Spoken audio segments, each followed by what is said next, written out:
58e session du Conseil national des droits de l'homme qui se tient à Genève, la capitale suisse. Judith Suminwa, la première ministre congolaise, plaide pour un couloir humanitaire au profit des victimes de l'Est. Le vice-premier ministre des Transports, Jean-Pierre Bemba Gombo, a reçu en audience une entreprise chinoise en toile de fond la modernisation de l'aéroport de Mbuji-Mayi dans le Kasaï oriental. Triste réalité dans la commune de Bumbu où quelques ménages complètement abandonnés suite à la dégradation de la rivière Ubangi. Les habitants trouvent refuge ailleurs. Suivez les détails dans ce journal présenté par Naomi Mbenza. C'est l'heure de vous informer, mesdames, mesdemoiselles et messieurs. Bonsoir et bienvenue à cette session d'information de ce mardi 25 février 2025 sur les antennes de Kanakino Télévision. Débutons cette session d'information par cette nouvelle situation humanitaire dans l'est de la République démocratique du Congo. À Genève, capitale de Suisse, la première ministre congolaise Judith Suminwa a plaidé plutôt pour un couloir humanitaire au profit de victimes. Suivez cet élément de Jules Boulembi. La première ministre Judith Suminwa Tuluka poursuit son séjour à Genève en Suisse où elle participe au segment de haut niveau de la 58e session du Conseil des droits de l'homme. Après son discours qui a été bien accueilli par les autres États membres à la tribune du CDH, ce lundi la chef du gouvernement a eu plusieurs rencontres bilatérales et multilatérales en marge de la dite session, essentiellement sur les soutiens aux populations victimes de l'occupation rwandaise dans les Kivu. Pour la chef du gouvernement, des milliers de blessés et déplacés sont abandonnés à leur triste sort par les agresseurs. Tour à tour, Judith Suminwa a eu des entretiens avec le secrétaire général de l'ONU, Antonio Guterres, le haut commissaire aux réfugiés, Philippe Grandi, le représentant spécial de l'Union européenne en matière des droits humains, Olof Skog, ainsi que le conseiller fédéral suisse aux affaires étrangères, Ignazio Cassis. Dans son plaidoyer, la chef du gouvernement a sollicité l'accompagnement de ses partenaires pour la mise en place rapide d'un couloir humanitaire. L'objectif étant d'une part de sauver des milliers de personnes encore piégées dans les territoires occupés et d'autre part de faciliter le travail des humanitaires dans ces zones de conflit en vue d'assister les blessés et les déplacés. Alors que le besoin de ces corridors humanitaires s'impose afin d'apporter de l'aide aux populations civiles et permettre aux travailleurs humanitaires de traverser les zones occupées en toute sécurité, la chef du gouvernement Judith Suminwa Tuluka regrette que dans leur stratégie, les forces rwandaises et leurs supplétifs du M23 AFC aient choisi de bloquer l'assistance humanitaire. Alors que le ministre de 27 pays de l'Union européenne ont décidé ce même lundi de suspendre les consultations en matière de défense avec les Rwandais suite à la résolution adoptée par le Parlement européen, le représentant spécial en matière des droits humains de l'Union européenne a promis à la première ministre Judith Suminwa leur soutien pour obtenir la mise en place de ce couloir humanitaire. Je crois qu'on est une des plus grandes donateurs humanitaires au monde. Et je suppose qu'on va faire tout ce qu'on peut faire pour améliorer la situation du peuple congolais dans la situation actuelle. Comme cela a été le cas récemment à Dar es Salaam et à Addis Abeba, le déplacement à Genève de Judith Suminwa Tuluka permet de porter plus haut encore la voix de la RDC. Prenons la parole lors de l'ouverture de la 58e session du Conseil des droits de l'homme. La première ministre de la République démocratique du Congo, Judith Suminwa, a appelé à des sanctions contre les Rwandais. Encore une fois de plus, Jules Boulembi nous donne les détails. La 58e session du Conseil des droits de l'homme s'est ouverte ce lundi à Genève en Suisse. La délégation congolaise est conduite par la première ministre chef du gouvernement Judith Suminwa Tuluka. Dès l'ouverture de cette session qui se tient dans un contexte international particulier marqué par des tensions croissantes, le président du Conseil des droits de l'homme, Jürgen Lauber, a regretté la commission de graves violations des droits humains, citant en exemple la situation dans l'est de la RDC. Face au constat alarmant des atrocités qui y sont commises et rapportées, ce dernier a invité les conseils à veiller à ce que les mots se traduisent en action. Pour sa part, le secrétaire général de l'ONU n'est pas allé par détour. Antonio Guterres dénonce un tourbillon de violations des droits de l'homme dans l'est de la RDC causé par le M23 soutenu par les forces rwandaises.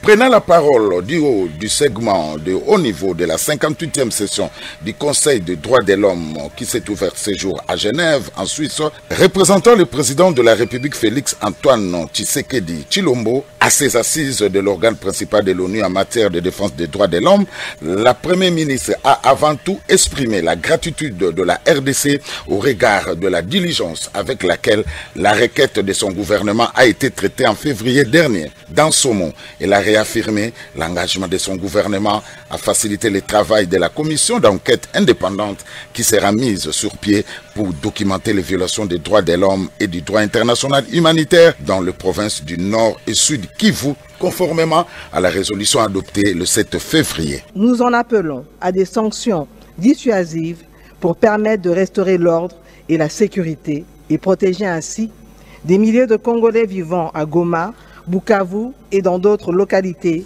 sous occupation. Le segment de haut niveau du Conseil des droits de l'homme va se poursuivre pendant 3 jours. La situation sécuritaire et humanitaire dans l'est de la RDC figure parmi les principaux dossiers traités lors de cette session du CDH, ce qui augure des résultats favorables dans le sens du règlement définitif de la crise.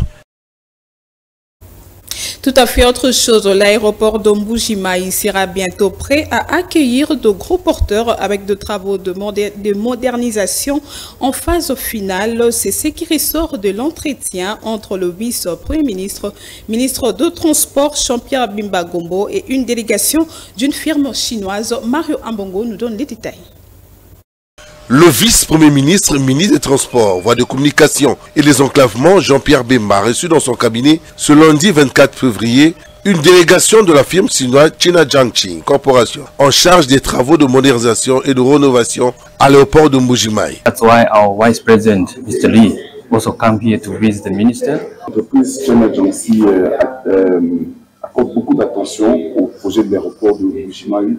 C'est pourquoi le représentant du siège numéro 2 est arrivé ici pour s'enquérir de la situation et donner passer des informations au VTM concernant ce projet. Donc nous sommes en train de travailler pour qu'en septembre 2025, on ait fini ce projet. Yes. Les travaux ont déjà commencé à bien longtemps, c'est cette année qu'on va le finir. Ici, au fait, il y a un grand problème qui concerne la logistique pour atteindre Mbuji-Mayi, parce que nous devons passer par Kananga, et donc d'abord Chikapa, Kananga, Mbuji-Mayi, surtout la partie qui est très mauvaise entre Kamosha jusqu'à Mbuji-Mayi.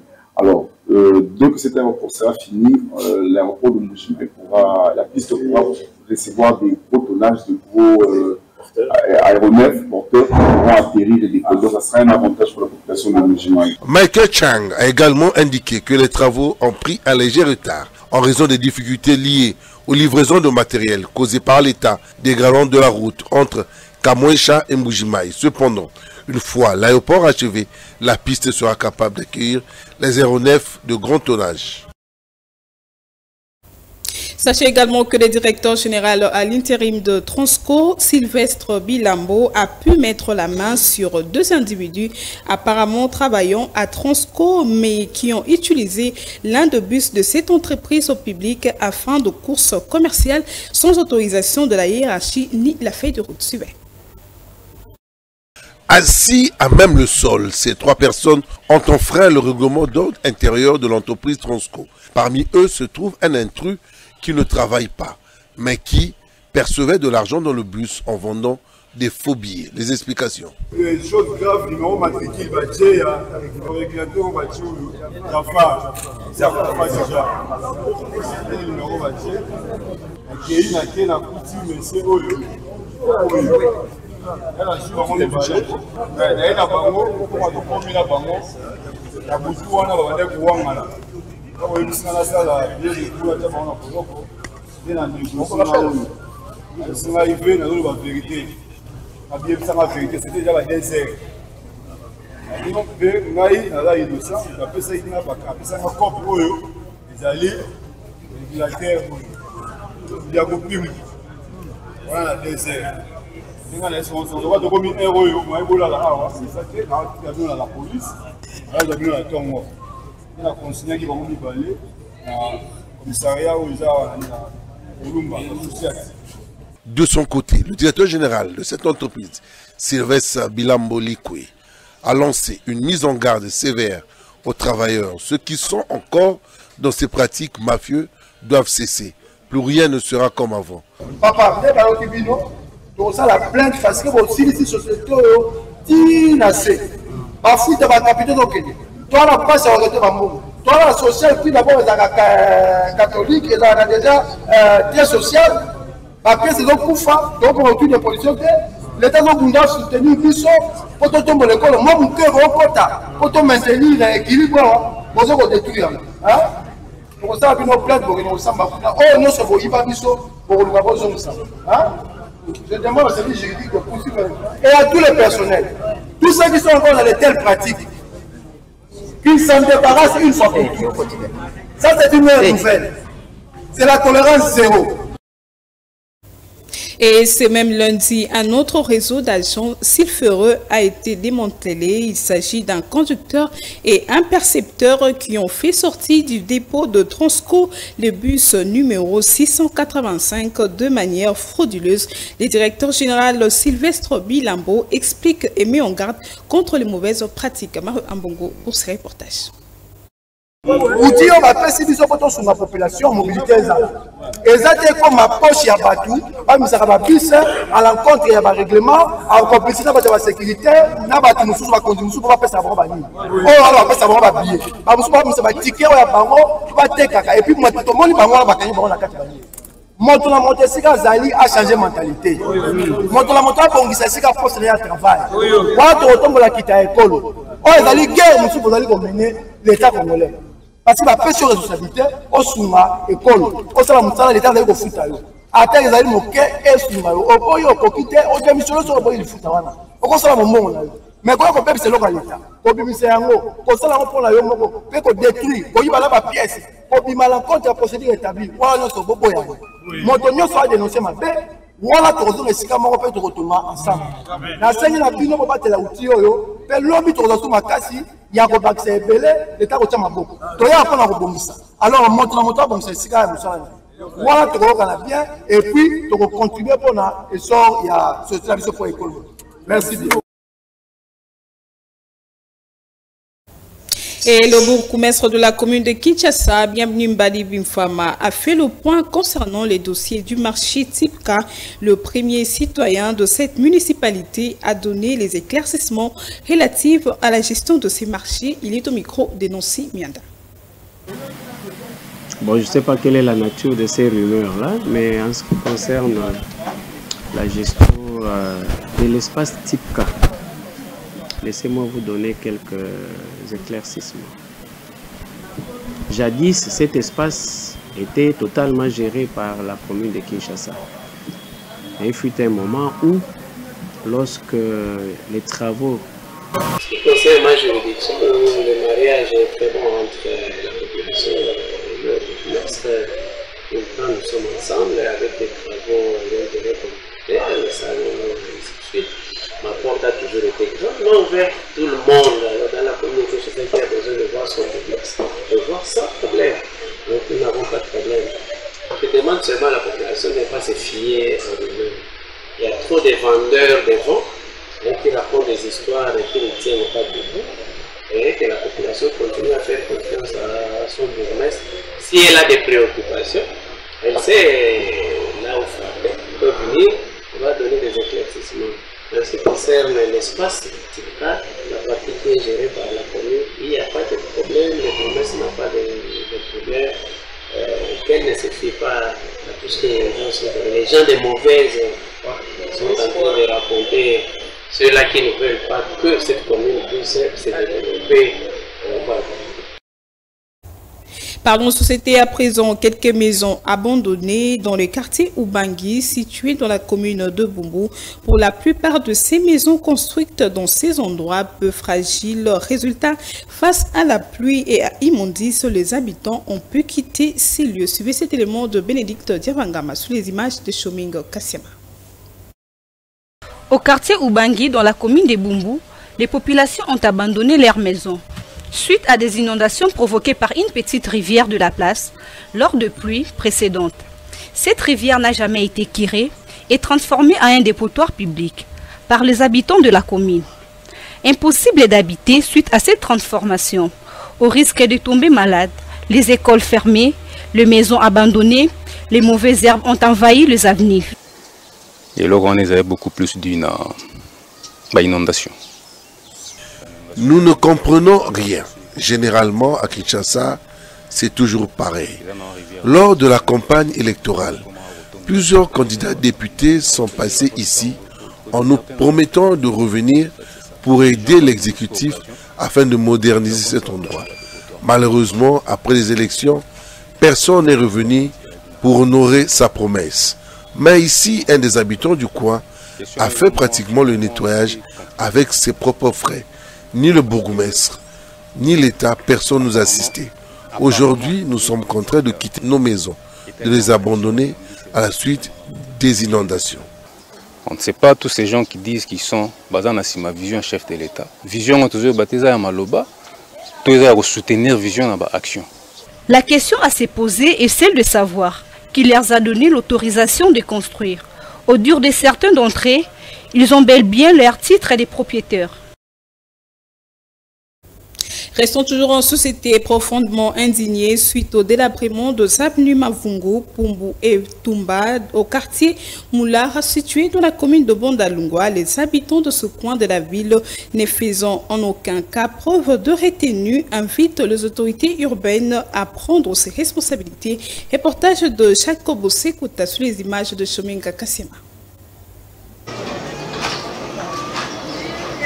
Le délabrement de l'avenue Mavungu, Tumba et Pumbu dans la commune de Bondalungwa, non loin de l'église Assemblée chrétienne de Kinshasa, ACK, paralyse plusieurs activités des habitants du quartier Molar dans la commune précitée, causées par les pluies diluviennes et des mauvaises pratiques de la population proche qui, après toute activité ménagère, vient jeter les immondices et l'eau sale sur les longs de ces avenues privées de caniveaux. L'état de ces avenues du quartier Molar dans la commune de Bondalungwa ne facilite en aucun cas la libre circulation des piétons ni des engins roulants. La population qui s'illustre à cette réalité invite les autorités urbaines pour une solution adaptée. Et comme il n'y a pas de caniveau, il y a de l'eau qu'on jette partout et puis c'est vraiment impraticable à venir.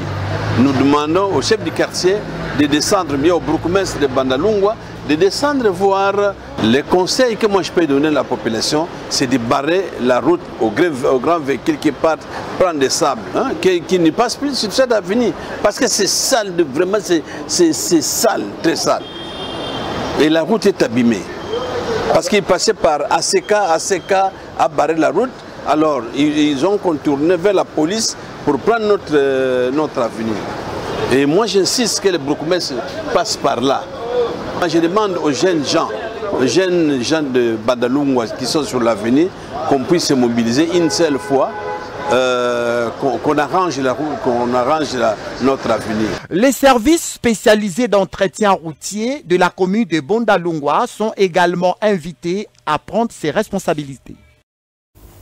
Et en sport, prenons cette nouvelle. Débutée samedi 22 février 2025 à Tunis, capitale de la Tunisie, le championnat d'Afrique de club senior Messieurs et Dames du tennis de table a tiré ses rideaux ce lundi 24 février 2025 avec un bilan satisfaisant du club congolais TTC Nachabosei, bien amené par le président de la fédération Didier Ngoma. Les détails vous en aurez dans nos prochaines éditions, mais avant de nous quitter, voici le rappel des titres.